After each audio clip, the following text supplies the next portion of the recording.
Welcome, stranger. I know it's been a long, hard road, but you've arrived. All will be revealed. Come, sit now. What I aim to pass over to you is a phrase of ancient importance passed on from English teacher gurus to students for centuries.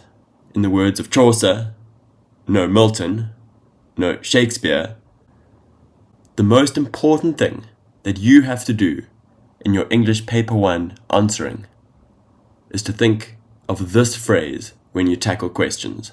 Think sniper, not shotgun. Another way of seeing it is that you have to be far more like this magnificent character, Caitlin. What are you shooting for?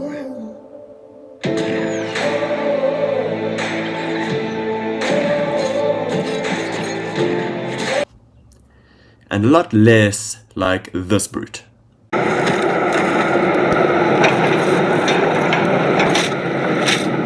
On the surface, the metaphor is quite easy. If you take the shotgun approach, you have the weight of time pressure and you've got multiple parts of a question that is suddenly flung upon you. There's a bit of panic. You latch onto one word in the question and you just shoot at it, and you shoot at the next part, and there's no structure or direction. The sniper approach is to take the question, to target it down, cut it down, strip it down to its most important part, and that's where you begin your answer. And from there, everything else flows quite seamlessly. So it helps to imagine your questions as a target and begin with the core. Find the center. If you do this, I promise you, you can improve 5, 10, even more % if you get into the habit of applying this automatically to questions. You'll see that markers in the IEB marking will sit down, and I can tell you from experience, maybe 1 in every 100 or 150 scripts, you start marking the questions, and after the first 3, you suddenly realize that this candidate has got it. They know how to approach answering their question. And you suddenly realize that this candidate is going to be one of those candidates who gets 100% for paper 1. Yes, that happens. 100% is entirely possible. A handful of students always get 100% on paper 1 because they know that there's a methodical way of approaching and breaking down the question. So what does this mean in practice? I'm going to go through a couple of questions. They're all taken from the 2003 IEB Paper 1 final. I will put a link of the text and full questions there. They're publicly accessible everywhere. You'll benefit more if you actually read the text and look through everything, but the main point of this is just to show you how to think about the questions. So let's go and have a look. Once you start using this technique, you'll see that about 80 to 90% of all questions can commonly be broken down this way. So let's turn to question 1.4 on the comprehension. Refer to paragraph 3. Explain how the metaphors used in this paragraph enhance the reader's understanding of the writer's argument. You always have to ask, what is the most important part of the question? This is your target. It's usually the biggest concept, something that applies to the whole passage or to the meaning of that specific paragraph. It's usually also the most demanding part of the question, sometimes the most difficult to think about, and it often just comes straight at the end of the question. Not always, but mostly in the straightforward ones, you can find it at the end. So have a think about this one. Where do you think the core of the question is? The core here is that phrase, the writer's argument. That's the biggest part of this question. It's the one that applies to the whole passage, and it's the one that takes the most thought and time to address. But that bit of time is really worth it, because once you've got the core of the question out of the way, you've got a mark guaranteed, and the rest of the question is usually just small pieces of evidence. And this question that you've got in front of you actually tells you what small pieces of evidence to use. So now you just have to back it up by referring to the metaphors that the writer uses here. So make sure that your first sentence responds to that core. That is the sniper approach. So written out full there is, the writer's argument is that. Quite a direct phrase there. Make sure that you hit that target. The writer's argument is that African nations must stop directly imitating American democratic models, and they must instead construct their own unique versions of democracy. A bit of thought, summarizing and putting things into your own words there, but now that's out of the way, The easier part of the question will happen far more quickly when you put the bits and pieces together. Now all you need to do is complete that outer circle of the target, which is engaging with evidence and proof and showing how it connects back to the main question. Here we have to engage with metaphors, so you can often take a range of options with a question like this. There weren't that many metaphors in this paragraph actually, so you were quite limited, so you just fill in your proof. So he uses metaphors of textiles to compare the fit of American democratic systems to the social fabric of Africa, and how this can be uniquely tailored to better serve Africa's people. He also compares Africa to a family of nations, encouraging readers to see the unity in the African cause and to embrace the possibility of change. Okay, there are a few other things going on in terms of how you engage with evidence, how you use short quotations, and how you can use argumentative language. But that's not the focus here. If you focused on the core, you've already got the most difficult mark of the question, so you're very likely going to get one of the other marks anyway, and you're also got the structure to the question. Okay, you're probably getting the hang of it. And once you see that you can find the core, find the most important part of the question, target that center, you'll see how it applies to so many questions in your English paper 1. So let's have a look at another question. This is 1.8, refer to paragraph 14 of the comprehension. Comment on how the writer's repetition of the phrase, "our leaders must," enhances the tone of the final paragraph. Do it now quickly. What is the core of this question? And what are the smaller pieces of evidence that you have to deal with later? Write your opening line response. Do it now. The core of the question, as usual, comes at the end of this question. It is the tone of the final paragraph. And when you respond, you're going to tackle that directly, and you're going to force yourself to provide adjectives to describe that tone. And that is the hardest, most critical part of the question. So, as the example here states, the tone of the final paragraph is forceful and commanding.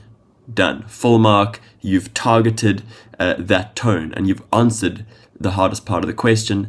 And a top tip here, when you deal with that tone and attitude and state of mind kind of questions, and you get a lot of them, be generous with your adjectives. Put 1 or 2 or sometimes even 3 to give yourself that room when you provide evidence later on to move between different shades of meaning. That really helps when you start to describe your evidence later on. To just wrap it up there, when you're gathering your evidence here, you have to focus on the phrase that the writer repeats, right? So this is the easier part of the question. Now you just have to prove that tone. The use of the word must in the repeated phrase conveys the writer's conviction in his recommendation by command. And again, I've highlighted that conviction in yellow because notice how we're kind of using synonyms here with tone. That's very helpful throughout your answer. So it just covers all your bases and shows that you have a greater depth of understanding. So conviction relates to forceful and commanding, and then the urgency and borderline frustration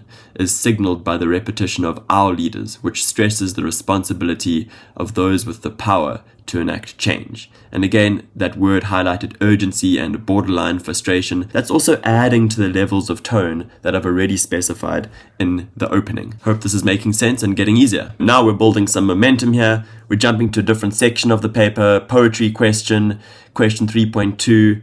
Go ahead, read the poem, familiarize yourself with it if you want to engage with it that way, but have a look, see if you can get the core. So refer to lines 10 to 14 of the poem. Now I am in agitation of hands, and the word there is she's full of tears, and an agitation of hands in the actual poem. Comment on what the poet's diction suggests about the woman's state of mind. What's the core here? Right, you didn't have to think about it too long that time, right? The woman's state of mind, again at the end of the question, that's where you're going to find your answer. So your first line, hitting that target, is going to be the woman's state of mind is one of despair and distress. Right, very similar to an attitude and a feeling actually. Just be a bit careful that it is about a state of mind. Distress, despair, even depression here is something you could perhaps mention. And then it's the question says use diction as your form of evidence. So really handy to quote single words and explain them when you do that for these questions. The use of the word tears shows she's upset. Pretty straightforward. The agitation of her hands intensifies the sense of suffering by implying a bodily reaction of perhaps shaking or even clenching her fists. Okay, done. By the way, if you're finding this approach of showing you how to break down the question useful, you'll find in other lessons on poetry in particular that I have sheets with full memo answers where I write out memo answers like this, which are targeted and are using that method. And it can be very helpful to revise well-answered questions so that you can check yourself on, first of all, your opening sentence targeting technique, and then how you're using evidence, how you're using quotation. Just to consolidate, let's do one final one, this one from the critical literacy section to do with advertising. I'll post up a picture of what the advert was to remind you, but go check it out in the text and go try it out yourself. Apply this method a bit more. In applying it, you will own it. This is question 5.5, says refer to text 5. Considering the layout and the font used, critically discuss the effectiveness of the advertisement. Refer to the placement of the visual and verbal details and the font to support your response. A 4 marker. In fact, this is almost bordering on a 5 marker because there seem to be so many pieces to this question, and it's got that word there, critically discuss. But the same method still applies here, and it helps you to break down the question so much easier. So what is your opening line? Pause, go write it out, and check yourself. The core of the question is critically discuss the effectiveness of the advertisement. This is the hardest, most central part of the question, and it's a bit vague here. Not as easy as the others, but it is actually easy if you have prepared for these types of questions before. Effectiveness of the advertisement. My go-to with advertisements is they're effective by appealing to things like humor and appealing to specific emotions to be persuasive. And so what you have to do when you talk about the effectiveness is unravel that effectiveness a bit. State some specific emotions, state some specific humor if it's being used, that is being used to capture the audience. So your opening line could read like this: the effectiveness of the advertisement, and again, you responding directly to the question, the effectiveness of the advertisement lies in its humor through presenting surprising and unusual reversals of masculine and feminine roles.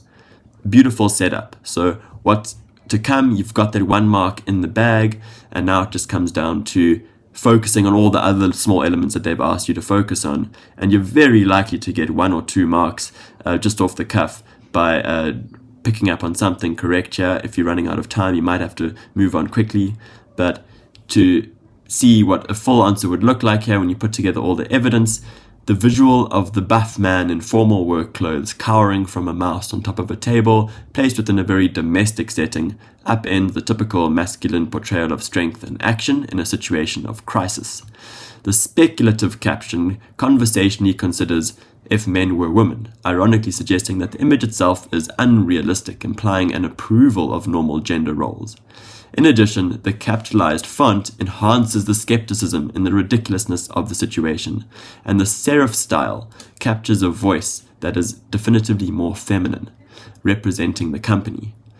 The multiple unusual reversals, which play on gender, use humor to appeal to the attention of the audience. And there you also have a lot of different kind of answering techniques going on there, where as you engage with evidence, the more you do that, the better you get at that. Just notice that final kind of concluding line to these long mark questions. So you again wrap it all up and show how it's all connecting back to that core. So to recap, the sniper technique involves honing in on the core of the question, the most difficult part, and addressing that in the opening line of your question. Once you've learned how to do that, you can just back everything up with other small pieces of the question, the evidence that is required to support your response, and you can judge from mark allocation how deep you need to go into evidence and examples. And often the questions, especially the ones we just looked at, actually tell you what evidence to focus on to back up the main points that you're making. Think of it as a target. Think sniper, not shotgun. I hope this helped.